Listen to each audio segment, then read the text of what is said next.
My husband, with the Israeli government at the time in 2000, offered a Palestinian state to the Palestinians, at that time run by Arafat. Arafat turned that down. There would have been a Palestinian state now for 23 years if he had not walked away from it. There was another attempt when I was Secretary of State to try to bring the Palestinians and the Israelis together. That didn't work out. I do know the details, and I hope the listeners will forgive me for going into the details. There have been four basic issues to try to resolve this conflict between Israel and the Palestinians, okay? Issue is, number one, borders. Where should the borderline be drawn between Israel and the Palestinians? The Palestinians accepted the position of the international community. The borderline should be drawn where it was before the June 1967 war. That is, the whole of the West Bank, including East Jerusalem and Gaza, would form an independent Palestinian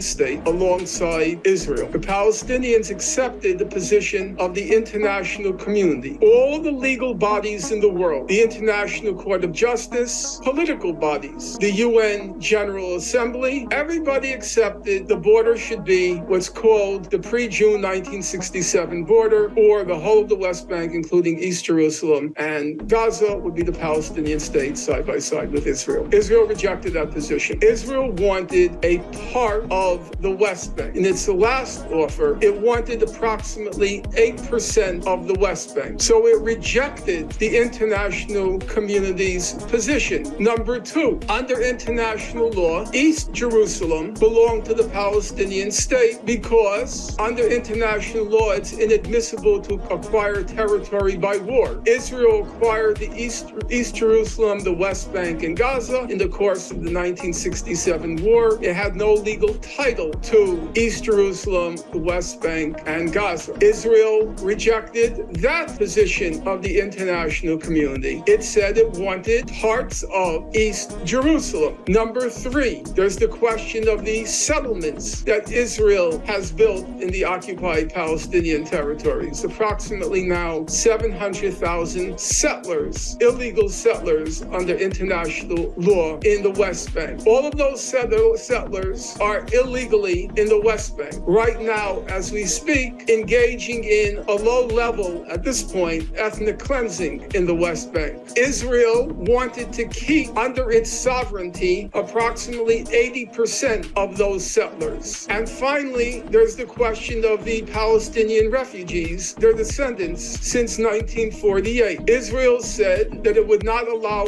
any of those refugees to return under what's called the international law, which says refugees have the right to return to their homes after the cessation of hostilities. Israel said no. President Clinton put forth what were called the parameters, December 2000, parameters for resolving the conflict. All of those parameters require concessions from the Palestinians on the basis of international law. None of Clinton's parameters required concessions from Israel on the basis of international law. Now, I want the listeners to hear the bottom line. In January 2001, both the Israeli side and the Palestinian side accepted what were called the Clinton parameters with reservations. Both sides said, we accept with reservations. It is factually untrue. President Clinton, who's an extremely smart guy